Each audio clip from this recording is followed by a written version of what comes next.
Why didn't I just leave? Well, to use my case study, I owned my own house before he came along. It's about narcissists, and this is where it comes down to. Nobody falls in love faster than a narcissist who needs somewhere to live. And this man had nothing. He was living in the spare room of his brother's house. He was going through his own divorce and so forth and had 2 children. And obviously it was a fantastic opportunity. So it really hit home. He didn't love me, but he did love what I had to offer. He loved my financial security. And I presented him with a fantastic opportunity. So narcissists are people who don't just happen to be. It's a learned behaviour as well. He came from a family that was like that. And looking back, it's only once I've gotten out of the whole situation that I can look and say, he has every trait of a narcissist. They start and they study you as a person, and slowly they work out what it is you want to hear. And when they know what you want to hear, they play that all the way along. And twist it and slowly manipulate you so that you finally think, I am worthless without this person. I can't make it without this person. So his family knew that he was an alcoholic, and they knew he was violent. The only people that we actually ended up having contact with was his family. So they would come over and they would talk to us, and his mother and his sisters, they actually would always say to us, and now looking back, why would you say this constantly to people? We will make sure he never takes your house. You will be fine, we will always look after you. Now those words ring in our ears all the way through, because why would you continually say that? Everything that happened, they were there. So if we had a problem, we would go to their house and they would say, it's okay, we'll make sure everything is all right. These people were actually aiders of the whole thing. They were enabling him to stay where he was. By saying to us that you'll be protected, you'll be fine, they kept us there. Even in the times when we wanted to get away. So, the girls and I, if you look at it, why didn't we just leave? I had 2 daughters who were in school. I had pets. I wouldn't even trust my pets with him at the end of it. Not only that, I ran a business from home. And then again, it was my house. So why should I leave? Shouldn't it be here? So it was one of those things that you just keep going with and you hope it's going to get better.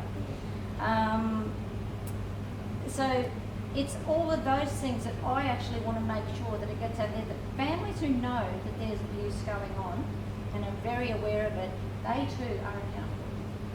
They too knew what was going on. And it's time that everyone starts stepping up. If you know what's going on next door and you hear something, there's no problem calling the police and asking for help, because that's the only way we're going to get somewhere. Where I thought I had, great, it's an out. I found out that this man that I'd known for 18 months had 2 children. I knew that, 2 young children. But suddenly he had a 3rd. Kind of forgot to tell me that one. And this boy ended up being 20 years old. And to say to him, what happened? How do you have a 20-year-old? I forgot about it. I remember thinking, what sort of person are you? I went through IVF to have children. Who forgets they have a child? But what it was his family, who were enablers, were hiding him for the 20 years so he didn't have to pay child support. And said, this is just ridiculous, you people are crazy.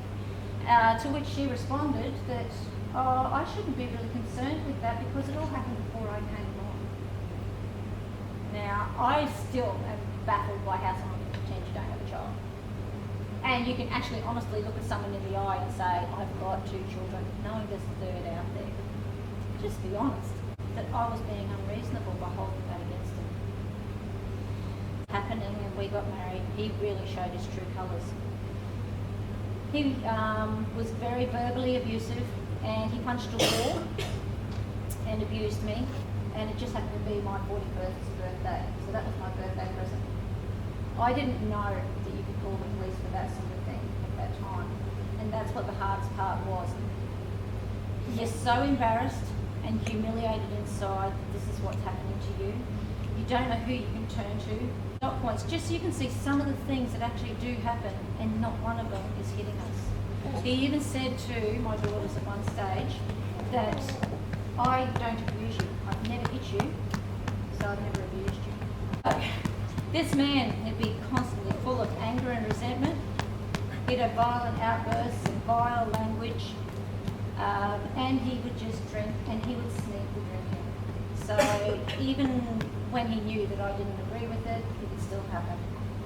Constant criticism, saying that my children and I were lazy and wouldn't do anything around the house. He controlled all of the money. I can't even tell you what he earned a week. Now, I married the man. I was married for 7 long, disastrous years, and I don't know. But yet he walked into my house without a cent. There was one set of rules for himself. There was another set for girls and I. We couldn't even unload the dishwasher without making a noise. Like, if we clanked plates together, we'd get in trouble if we woke his children. If we slammed the cupboard door, we'd get in trouble. And you may think that that's just crazy. No, it's nothing worse than getting those looks, silent treatment, or just that anger. There was once when the girls were away and he started on me, and my only form to save myself was to lock myself in a room with my back against the door, and while he was kicking the door and screaming abuse at me, his 2 children were watching. Where are they learning it from? It's going to be a cycle because they're not stopped. So it's, again, learned behaviour from these people.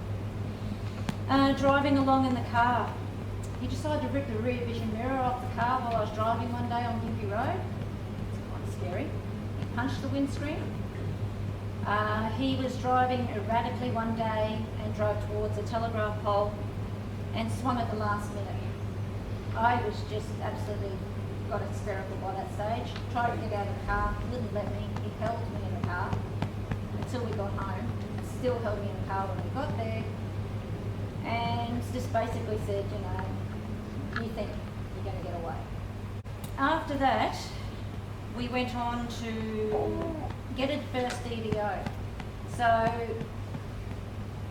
within 11 months of being married, we basically came down to DVO. By the yelling and screaming, a neighbour heard it, called the police, and they turned up.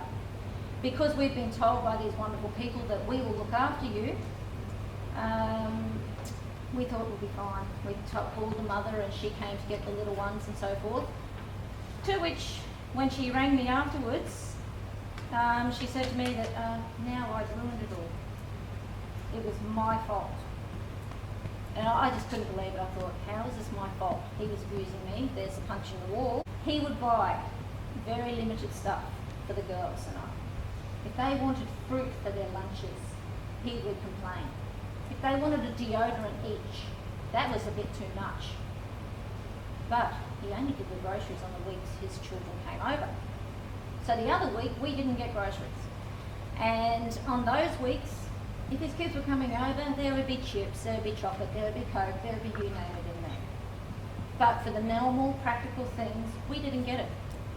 So it came to a stage where I said to the girls, just don't ask for it, keep quiet, ask me, I'll find the money, I will get it. Couldn't get through to his head that milk and bread just doesn't last for 2 weeks. And there was one time that they didn't come over for the middle period, so we went 4 weeks without groceries because we didn't know. We constantly had his mother and his sister, you know, were always staying there and in the background. They knew what was going on, but again, nothing happened. So they're the sort of things that do happen. It's a constant criticism, the putting you down, the control and the manipulation. As I said, he came in without a cent and I lost my house in the end. So the other reason I'm wanting to do this is not just because of that. Now we're starting to look at the laws. And the laws, they protect them. Unfortunately, the police can only do so much. Once it goes to court, it's up to the magistrates to actually dish out a sentence. And it is so wrong that they are allowed to get a slap on the wrist. Now, it should be a mandatory sentence as far as I'm concerned. It doesn't matter what they've done.